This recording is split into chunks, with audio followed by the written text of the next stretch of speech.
মাত্র ৪ দিনের মধ্যে ইরানে রেজিম চেঞ্জের ঘোষণা দিয়ে আক্রমণ শুরু করেছিলেন ট্রাম্প ও নেতানিয়াহু। ৪ দিন কেন, ৪ সপ্তাহ পেরিয়ে সে যুদ্ধ এখন পা দিয়েছে ষষ্ঠ সপ্তাহে। এর মধ্যে বেশ কয়েকবার ট্রাম্পের মুখে শোনা গিয়েছে একটি কথা, তিনি জিতে গেছেন, শিগগিরই ইরান যুদ্ধ শেষ হচ্ছে। কিন্তু বাস্তবতা হলো মধ্যপ্রাচ্যের এই যুদ্ধ এখন এক চরম অনিশ্চিত ও ধ্বংসাত্মক মোড় নিয়েছে। যুদ্ধকে ঘিরে কূটনীতির অলিগুলি এবং জ্বালানি বাজারের অস্থিরতা যে স্তরে পৌঁছেছে, তাতে স্পষ্ট বিশ্ব এক দীর্ঘস্থায়ী সংঘাতের অতল গহ্বরে পা দিয়ে ফেলেছে। তেহরানের আকাশে মার্কিন যুদ্ধবিমান ভূপাতিত হওয়া, পারস্য উপসাগরের সংকীর্ণ জলপথে ইরানের একচ্ছত্র নিয়ন্ত্রণ বজায় রাখা এবং কূটনৈতিক আলোচনার সকল প্রচেষ্টাকে কানাগলি বা চূড়ান্ত ব্যর্থতায় পর্যবসিত করার মধ্য দিয়ে ডোনাল্ড ট্রাম্পের সমর কৌশল এখন খোদ আমেরিকার ভেতরেই তীব্র সমালোচনার মুখে পড়েছে। অবস্থা এমন সঙ্গীন যে ট্রাম্প এই যুদ্ধ থেকে বের হয়ে আসার পথ খুঁজে পাচ্ছেন না। এরই মধ্যে সাধারণ আমেরিকানদের মধ্যে বাড়ছে চরম হতাশা এবং আন্তর্জাতিক আইন বিশেষজ্ঞরা তুলেছেন আমেরিকার ইসরায়েলের বিরুদ্ধে যুদ্ধাপরাধের অভিযোগ। একদিকে ওয়াশিংটন যখন ১৫ দফার শান্তি প্রস্তাব নিয়ে দাঁড়ে দাঁড়িয়ে ঘুরছে, অন্যদিকে ইরান তখন তাদের জ্বালানি অস্ত্র হরমুজ প্রণালীকে ব্যবহার করে বৈশ্বিক সরবরাহ ব্যবস্থাকে পঙ্গু করে দেওয়ার পথে অবিচল রয়েছে। এই মহাপ্রলয়ের ঢেউ এখন আসছে পড়ছে বাংলাদেশের উপকূলেও, যেখানে সরকারের পক্ষ থেকে জ্বালানি সংকট নেই দাবি করলেও মাঠের তথ্য ভিন্ন কথা বলছে। বাংলাদেশের জ্বালানি সংকটের চিত্র কতটা ভয়াবহ তা পেট্রোল পাম্পগুলোর সামনে নির্ঘুম মানুষের লাইনে বলে দিচ্ছে। এর মধ্যে অর্থমন্ত্রী অশনি সংকেতের কথা জানিয়ে দিয়েছেন, জিনিসপত্রের দাম বাড়ছে। বিস্তারিত জানতে চলুন যাওয়া যাক বিশ্লেষণে।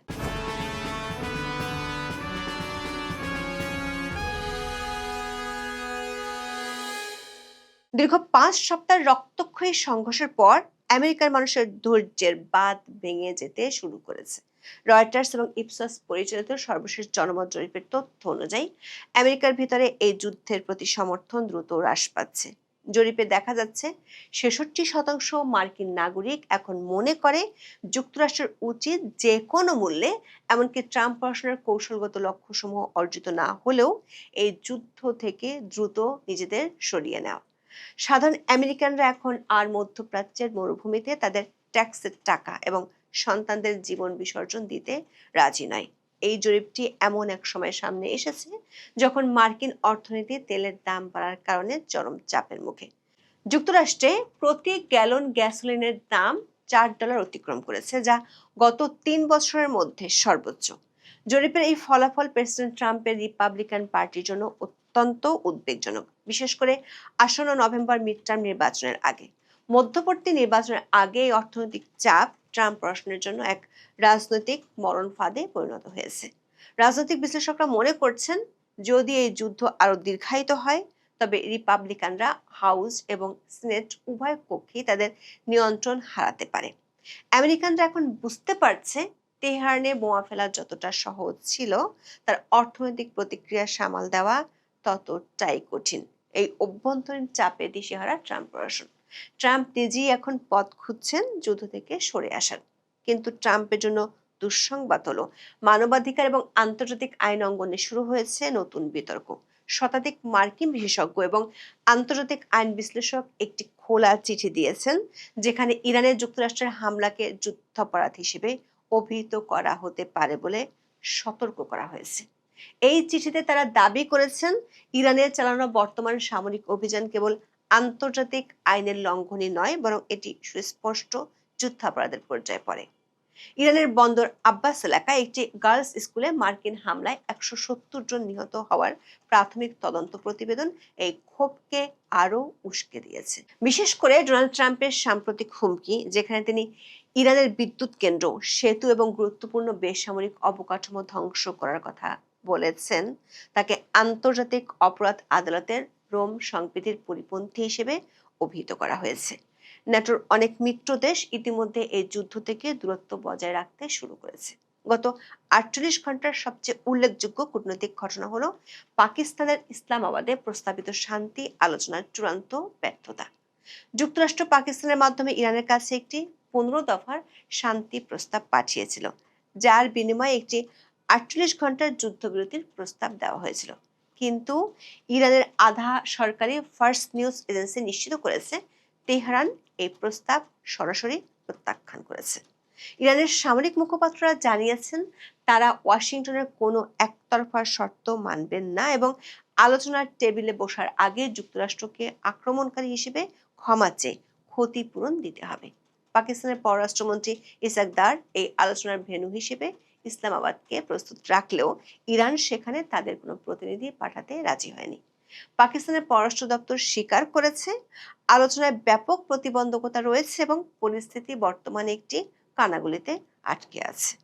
পাকিস্তান নিজের স্বার্থে এই যুদ্ধের অবসান চায়, কারণ হরমুজ প্রণালী বন্ধ থাকায় এবং তেলের দাম বাড়ায় পাকিস্তানের ভঙ্গুর অর্থনীতি আরও খাদের কিনারে চলে গেছে। তবে তেহরানের পক্ষ থেকে স্পষ্ট জানিয়ে দেওয়া হয়েছে তারা যুক্তরাষ্ট্রের সাথে সরাসরি বা পরোক্ষ কোনো আলোচনায় এই মুহূর্তে আগ্রহী নয়। ডোনাল্ড ট্রাম্প যখন ট্রুথ সোশ্যালে দাবি করছেন ইরান আলোচনার জন্য মরিয়া, তখন ইরানের পররাষ্ট্র মন্ত্রণালয়ের মুখপাত্র ইসমাইল বাঘাই একে মানসিক বিভ্রম বলে মন্তব্য করেছেন। আমেরিকার কূটনৈতিক ব্যর্থতা আর ট্রাম্পের পরাজয় এখানে স্পষ্ট। কাতারও এই মধ্যস্থতা প্রক্রিয়া থেকে নিজেদের সরিয়ে নিয়েছে, কারণ দেশটি গত কয়েক সপ্তাহে ইরানের একাধিক ড্রোনের লক্ষ্যবস্তুতে পরিণত হয়েছিল। বরং উল্টো ইরান তাদের সামরিক সক্ষমতার জানান দিচ্ছে। তারা একটি মার্কিন F-15E স্ট্রাইক ইগল এবং একটি A-10 ওয়ার্থ হক আক্রমণকারী বিমান ভূপাতিত করেছে। এই ঘটনাটি ট্রাম্প প্রশাসনের আকাশপথে নিরঙ্কুশ আধিপত্যের দাবিকে বড় ধরনের ধাক্কা দিয়েছে।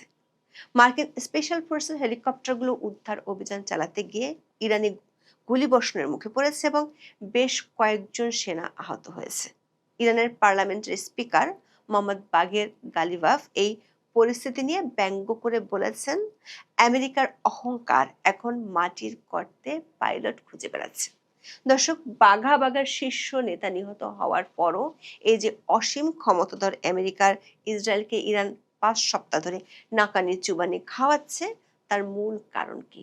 কেন ট্রাম্প এই যুদ্ধ থেকে সরিয়ে আসার জন্য সম্মানজনক পথ খুঁজছেন? শুধু কি ইরানের সামরিক সক্ষমতা? আন্তর্জাতিক বিশ্লেষকরা বলছেন মোটেই তা নয়, বরং হরমুজ প্রণালীর উপর নিয়ন্ত্রণ, যার মাধ্যমে ইরান পুরো বিশ্বের তেলের বাজারের উপর ছড়ি ঘোরাচ্ছে। বিশ্ব অর্থনীতির জন্য সবচেয়ে ভীতিকর খবরটি এসেছে মার্কিন গোয়েন্দা সংস্থা CIA এর সর্বশেষ মূল্যায়ন থেকে। তারা জানিয়েছে ইরান অদূর ভবিষ্যতে হরমুজ প্রণালীর উপর থেকে তাদের নিয়ন্ত্রণ শিথিল করার কোনো পরিকল্পনা করছে না। বিশ্ব বাণিজ্যের প্রায় 1/5 জ্বালানি তেল এবং LNG এই রুটে প্রবাহিত হয়। ইরান এই জলপথকে তাদের একমাত্র এবং প্রধান লিভারেজ বা দাবার ঘুঁটি হিসেবে ব্যবহার করছে, যাতে ওয়াশিংটনকে দ্রুত যুদ্ধবিরতিতে বাধ্য করা যায়। ইরান এখন এই প্রণালী পারাপারের জন্য পে টু পাস বা শুল্ক ব্যবস্থা চালু করার প্রস্তাব দিয়েছে, যা ওমানের সাথে সমন্বিতভাবে কার্যকর করার কথা বলা হচ্ছে। এই ব্যবস্থাটি আন্তর্জাতিক আইন অনুযায়ী অগ্রহণযোগ্য হলেও ইরান এটি তাদের যুদ্ধ পরবর্তী পুনর্গঠন তহবিলের উৎস হিসেবে ব্যবহার করতে চায়। ট্রাম্পের দাবি অনুযায়ী তিনি তেল নিয়ে নেবেন এবং ভাগ্য গড়বেন, কিন্তু বিশেষজ্ঞদের মতে সামরিক শক্তি দিয়ে এই সরু প্রণালী দীর্ঘ সময় উন্মুক্ত রাখা প্রায় অসম্ভব। এর মধ্যে একটি প্রশ্ন বড় হয়ে উঠেছে, সেটি হলো কে জিতেছে যুদ্ধে। Center for Strategic and International স্টাডিজের বিশ্লেষক ড্যানিয়েল বাইম্যানের মতে এই যুদ্ধের জয় পরাজয়ের সংজ্ঞাটা বেশ ধোঁয়াটে। সামরিক দিক থেকে দেখলে যুক্তরাষ্ট্র ও ইসরায়েল সফল। তারা ইরানের সর্বোচ্চ নেতা আয়াতুল্লাহ খামেনিকে হত্যা করেছে এবং ইরানের নৌবাহিনীর 90% ধ্বংস করেছে। কিন্তু কৌশলগত দিক থেকে ইরান এক বিরাট জয় পাচ্ছে, কারণ তারা আমেরিকার জোটগুলোকে দ্বিধাবিভক্ত করে দিয়েছে এবং বৈশ্বিক অর্থনীতিকে জিম্মি করতে সক্ষম হয়েছে। প্রশ্ন হলো, ট্রাম্প কি তবে হেরে গেছেন? বাইম্যানের মতে ট্রাম্প যে দ্রুত ও সহজ যুদ্ধের প্রতিশ্রুতি দিয়েছিলেন তা ব্যর্থ হয়েছে। যুক্তরাষ্ট্র এখন তাদের দামি টমাহক এবং প্যাট্রিয়ট মিসাইলগুলো শেষ করে ফেলেছে, যা ইউরোপ বা এশিয়ার অন্য কোনো সংকটে তাদের দুর্বল করে দেবে। মোট কথা হলো, ট্রাম্প রণক্ষেত্রে জিতলেও রাজনৈতিক এবং কৌশলগতভাবে নিজেকে একটি গভীর গর্তে ফেলে দিয়েছেন, যা থেকে বের হওয়া দিন দিন কঠিন হয়ে পড়ছে। আরেকটি গুরুত্বপূর্ণ প্রশ্ন, ইরান যুদ্ধ কবে এবং কিভাবে শেষ হবে? এই যুদ্ধের সমাপ্তি নিয়ে সামরিক বিশ্লেষকদের মধ্যে ভিন্ন ভিন্ন মত থাকলেও ওয়ার অন দ্য রক্স এর মতো প্ল্যাটফর্মে আলোচিত কৌশলগুলো একটি নির্দিষ্ট ইঙ্গিত দেয়। যুদ্ধটি কেবল তখনই শেষ হবে যখন উভয় পক্ষই বুঝতে পারবে যে সামরিক বিজয়ের চেয়ে সংঘাত চালিয়ে যাওয়ার খরচ অনেক বেশি, আর সেই বোধ আগে হতে হবে আমেরিকার। অবশ্য এরই মধ্যে ট্রাম্প বুঝেও ফেলেছেন, কিন্তু ঘুড়ির নাটাই এখন ইরানের হাতে। শেষমেশ যা হতে পারে তা হলো, যদি হরমুজ প্রণালীর সংকটে বৈশ্বিক চাপ চরমে ওঠে, তবে ট্রাম্প হয়তো একটি সম্মানজনক চুক্তির মাধ্যমে সেনা প্রত্যাহার করতে পারেন। কারণ হরমুজ প্রণালীর সংকটের ফলে বিশ্বব্যাপী যে মুদ্রাস্ফীতি দেখা দিয়েছে তা 2016 পরবর্তী যে কোনো সময়ের চেয়ে বেশি। এশিয়ার দেশগুলো, বিশেষ করে চীন, ভারত, জাপান এবং দক্ষিণ কোরিয়া, যারা তাদের জ্বালানির 80% এই পথ দিয়ে পায়, তারা সবচেয়ে বেশি ক্ষতিগ্রস্ত। এলএনজি এবং তেলের দাম যে হারে বাড়ছে, তাদের বিশ্বের অনেক উন্নয়নশীল দেশ সরাসরি স্ট্যাগফ্লেশন বা মুদ্রাস্ফীতি ও মন্দার কবলে পড়তে যাচ্ছে। আন্তর্জাতিক সংবাদ মাধ্যমের শিরোনাম হলো, could Bangladesh become the first country to run short of fuel? মানে 95% জ্বালানি আমদানির উপর নির্ভরশীল এই দেশটি এখন বিশ্বের প্রথম দেশ হিসেবে ফুয়েল শর্টেজ বা জ্বালানি ফুরিয়ে যাওয়ার ঝুঁকিতে রয়েছে। বাংলাদেশের একমাত্র রাষ্ট্রীয় মালিকানাধীন তেল শোধনাগার ইস্টার্ন রিফাইনারি গত 6 দশকের ইতিহাসে এই প্রথম কাঁচামালের অভাবে অনির্দিষ্টকালের জন্য বন্ধ হওয়ার মুখে দাঁড়িয়েছে।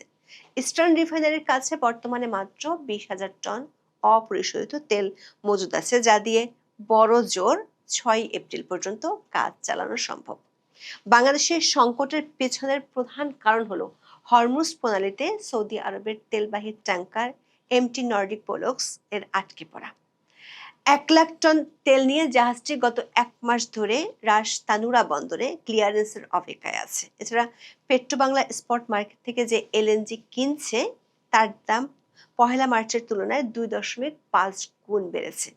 বৈদেশিক মুদ্রা রিজার্ভ $28.68 বিলিয়ন থাকলেও জ্বালানি আমদানির জন্য প্রয়োজনীয় ডলার জোগাড় করতে হিমশিম খাচ্ছে ব্যাংকগুলো। সরকার পরিস্থিতি সামাল দিতে ইতিমধ্যে ঢাকা ও অন্যান্য বড় শহরে জ্বালানির রেশনিং শুরু করেছে। ডিজেল চালিত বিদ্যুৎ উৎপাদন কমানো হয়েছে। বাংলাদেশ এখন যুক্তরাষ্ট্রের কাছে বিশেষ ছাড় আছে, যাতে তারা রাশিয়ার কাছ থেকে 6 লাখ টন ডিজেল আমদানি করতে পারে। বাংলাদেশের জ্বালানি তেলের তীব্র সংকটে ঢাকার বাইরে বিভিন্ন জেলায় চরম ভোগান্তি চলছে। জ্বালানি তেলের লাইনই সব সময় চলে যাচ্ছে। কোথাও 1 কিলোমিটার দীর্ঘ লাইন, কোথাও উত্তেজনা, কোথাও সংঘর্ষ, সব মিলে অস্বাভাবিক পরিস্থিতির মধ্যে পড়েছে সাধারণ মানুষ। একই চিত্র দেখা গেছে রাজধানীতেও। ঢাকায় ছুটির দিনেও ফিলিং স্টেশনগুলোতে ভিড় কমছে না। সংবাদ মাধ্যমের করুণ ফিচার স্টোরের হেডলাইন হচ্ছে, একটি রাত, একটি তেলের পাম্প, শত শত মানুষের নির্ঘুম অপেক্ষা। শুধু কি তেলের সংকট? অর্থমন্ত্রী আমির খসরু মাহমুদ চৌধুরী দিয়েছেন অশনি সংকেত। রাগ ঢাক না রেখে বলছেন, বাড়ছে জিনিসপত্রের দাম। দর্শক, গত 24 থেকে 48 ঘন্টার ঘটনাগুলো পর্যালোচনা করে দেখা যায়, মধ্যপ্রাচ্যের এই সংকট নিরসনের কোনো আশু সম্ভাবনা নেই। ডোনাল্ড ট্রাম্পের সমর কৌশল এখন কেবল ইরানের আকাশ সীমায় সীমাবদ্ধ নেই, এটি এখন মার্কিন অর্থনীতির রক্তক্ষরণ ঘটাচ্ছে। রয়টার্স আর ইপসস জরিপটি আসলে ট্রাম্পের পরাজয়ের প্রথম ধাপ। যখন কোনো নেতা নিজের জনগণের সমর্থন হারান, তখন রণক্ষেত্রের জয় কোনো কাজে আসে না। ইরানের পাল্টা জবাব আর শর্ত প্রমাণ করে তেহরান এখন ব্যাকফুটে নয়, বরং তারা ওয়াশিংটনকে ক্লান্ত করার কৌশল নিয়েছে।